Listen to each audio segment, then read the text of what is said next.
So I'm no saint, obviously. I smoke cigarettes. There, I smoked a cigarette. On tape. It's a confession. You hate me for this. I don't blame you for that.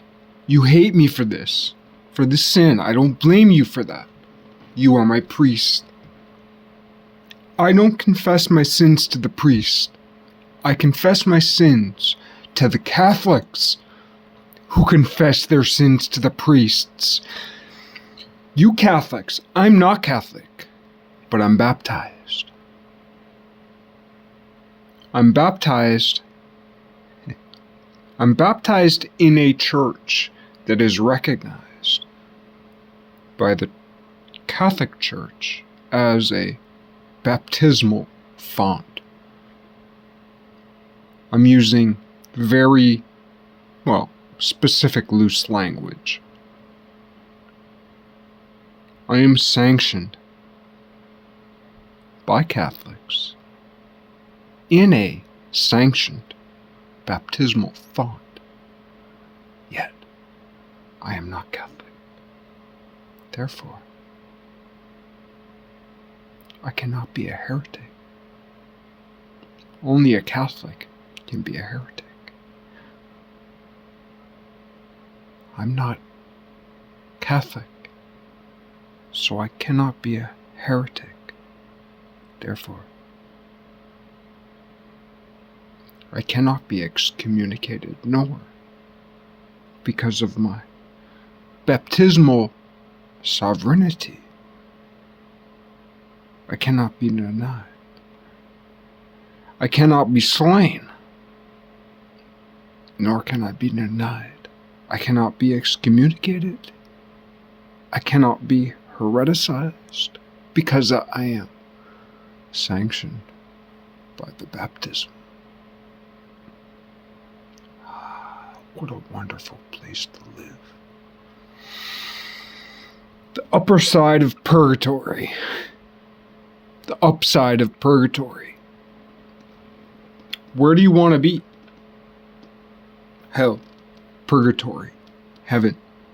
Well, any of them. Even hell. This is the secret. This is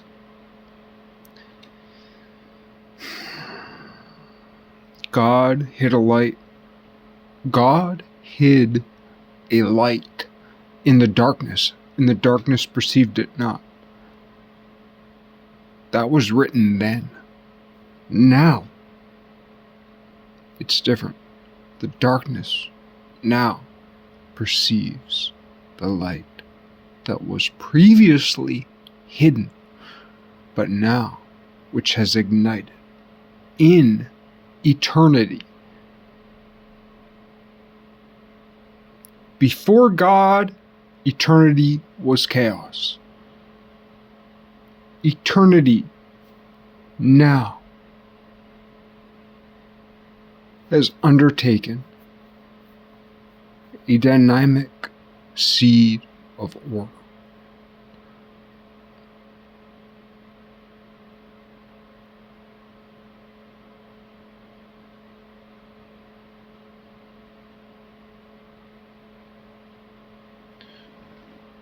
Totally off. Yeah, that was totally off point of what I was trying to get to.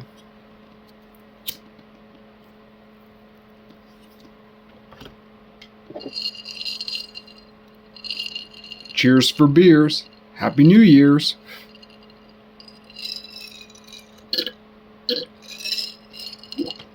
I am a sinner. And I'm confessing before you priests. Right. You Catholics. Here's the thing about you Catholics. You're fighting amongst yourselves. You're battling, you're warring against yourselves. You're battling against Protestants. You're battling against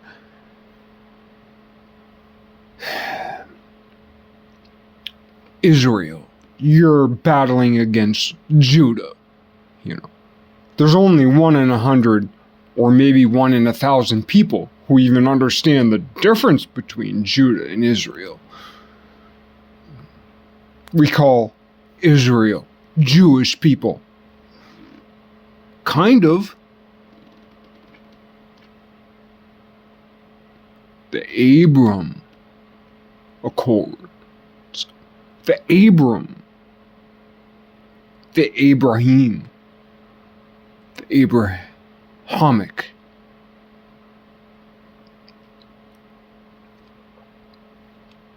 It all goes back to Sarah, Salah, and HAJAR. The Melchizedek.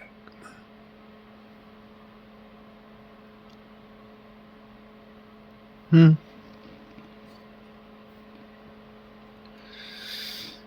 was all just supposed to be about play. So, what this is about is I made a recording before where I made a recording with my voice making harmonic sounds. Kind of like what people call like Tuvan throat singing or Mongolian throat singing, but mine's a little bit different.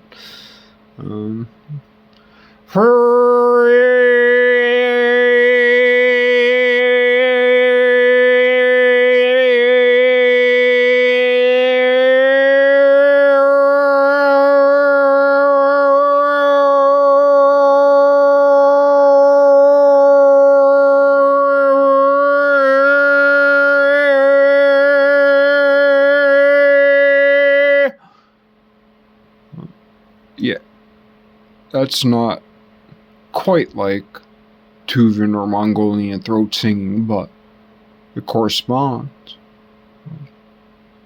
I'm not familiar with a tradition that is quite like that. Though there are many traditions that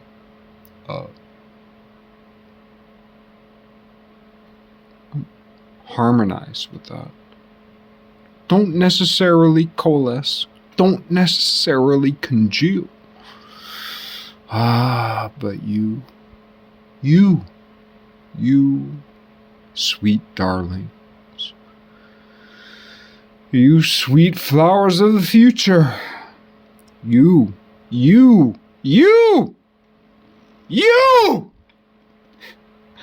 I'm not talking to someone else, I'm talking to you.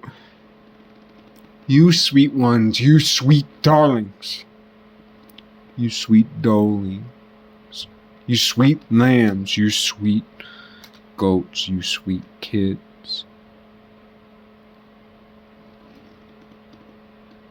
you sweet veal, uncircumcised, unsacrificed.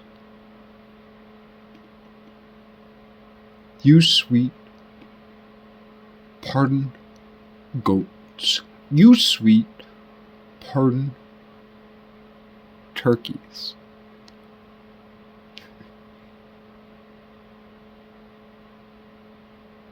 Anyway, one voice can make 2 or 3 voices.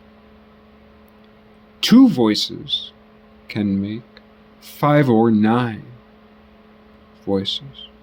Presumably then, 3 voices can make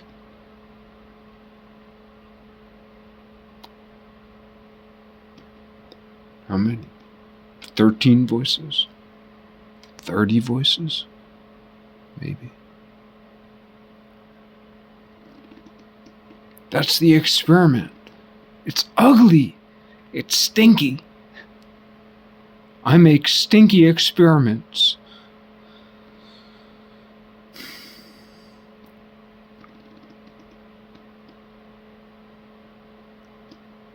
Okay. Diamonds in the rough.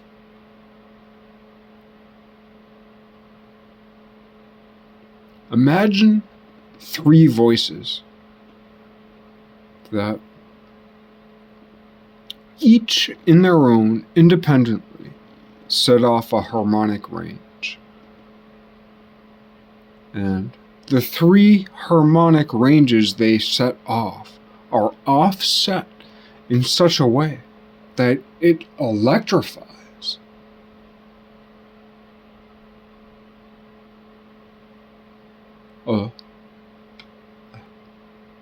Not only a harmonic range, not only an exponential harmonic range, but like an exponential harmonic bank. A fractal harmonic bank.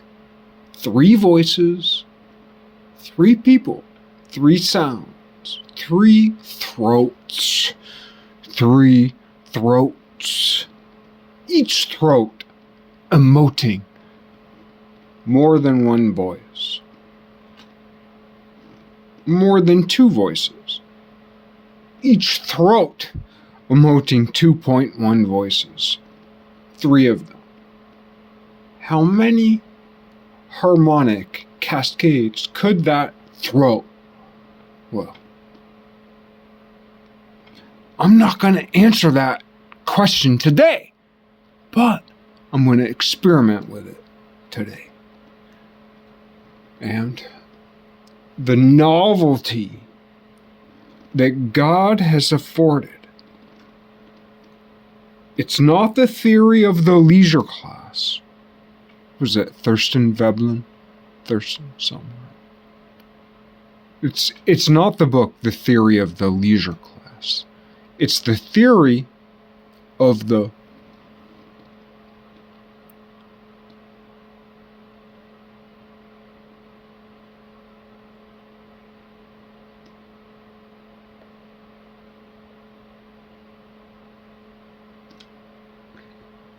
hamster class, the gerbil class.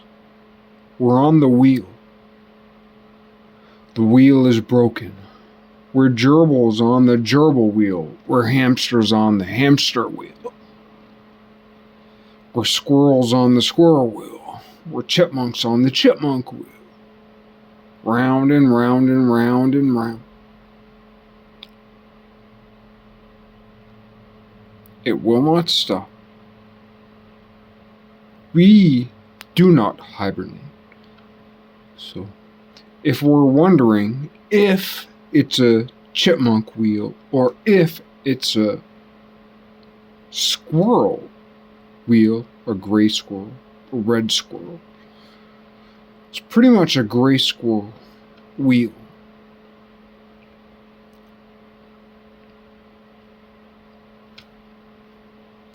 Anyway, 3 voices that make 13 sounds, a cascade, 7 sounds.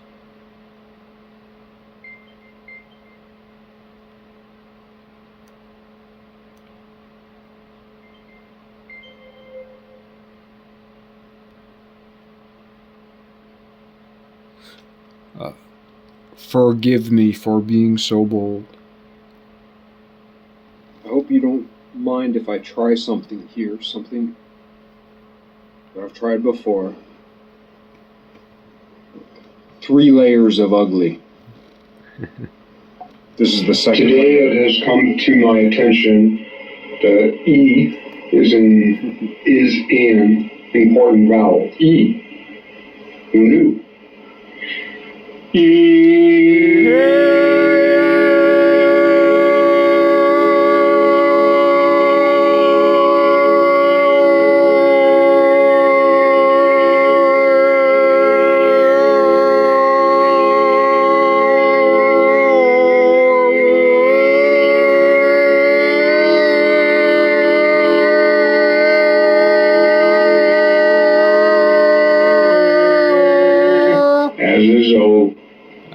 Like to buy a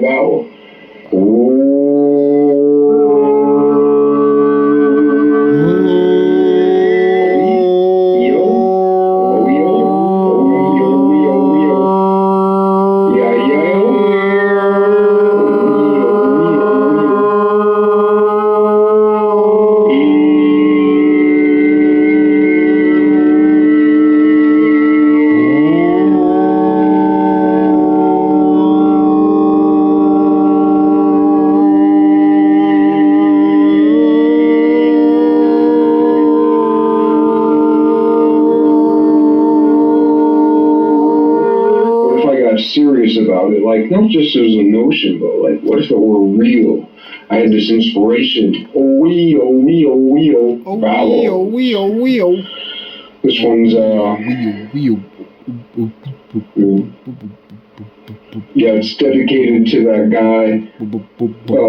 His first name is Terrence. I can't remember his last name, but he was in that movie Crash, and he did that far out Oxford. I don't know if it was like an Oxford. I think it was an Oxford Union talk a few years back, several years back. That Terrence fellow who was in the movie Crash. For some reason, it's dedicated to him. Us crazy folk gotta stick together. But maybe it wasn't him who said that E is acoustically important as a vowel. By searching him, I came across that. So I'd like to dedicate it to him because he planted the seed that grew the flower. And ugly as it may be now, perhaps maybe you will come to it later, maybe.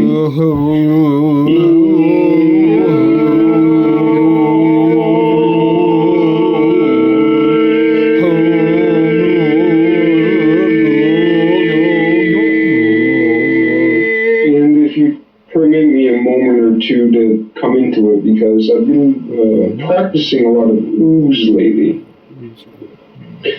So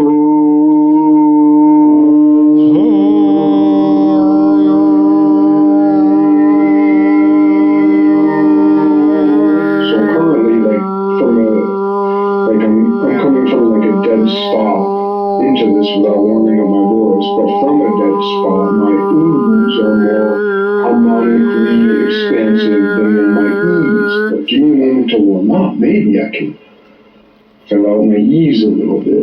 This is battery myself, by the way. You'll all be shit. But maybe we'll get there somewhere in the end. Or maybe we'll get to a place where I'm trying to get to the moon. But in honesty, I'm staring down at the dirt. But no, in real honesty, I have my eyes closed and my head down, and I'm staring down at what I imagine the dirt is. I don't know what the dirt is. I'm staring down at the dirt with my eyes closed. There are many options from here. If we're staring down with our eyes closed at the dirt that isn't there, toward our feet, which are submerged in it, perhaps I should be seeing with my feet.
I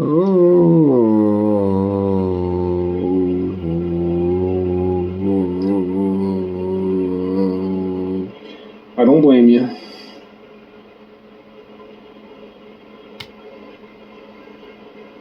We've all heard in the beginning God separated the heaven from the earth. Something like that.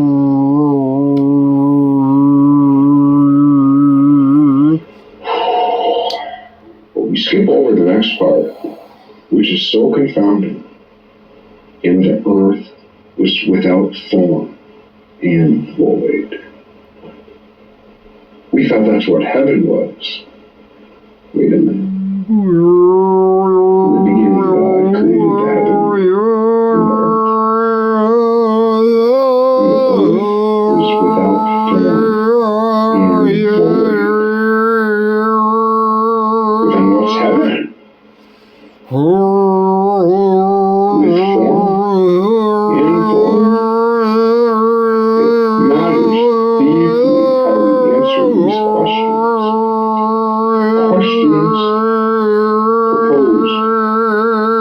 Questions propose propositions that come in the form of a statement that we don't realize are questions or distinctions to debate. In the beginning, God created the heaven and the earth. We've heard it 1,000 times. It's the first line in the beginning of the most famous book, the most famous story ever told, period. Like it or lump it, that's how it is.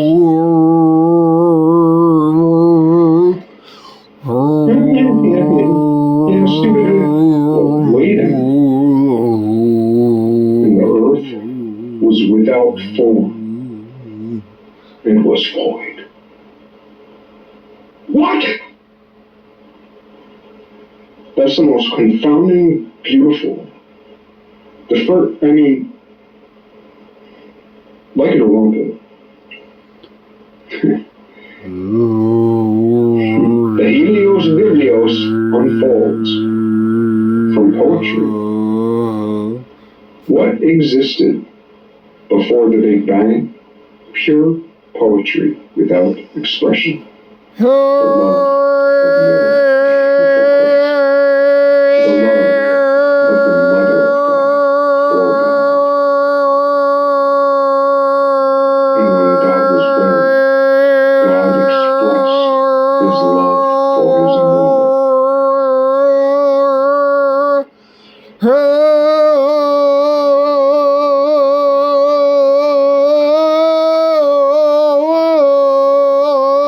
Helios Biblios is a letter from God to Mary,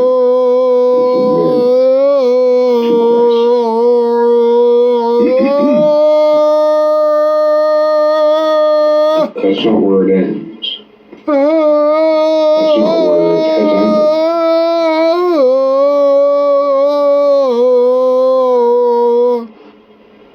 I know. That's well, no, I do know. Mary is the greatest healing force ever known to mankind. Man, when we're speaking biblically, is deeply tied up in the Greek and tropos. And when we look between the there were several apocryphal gospels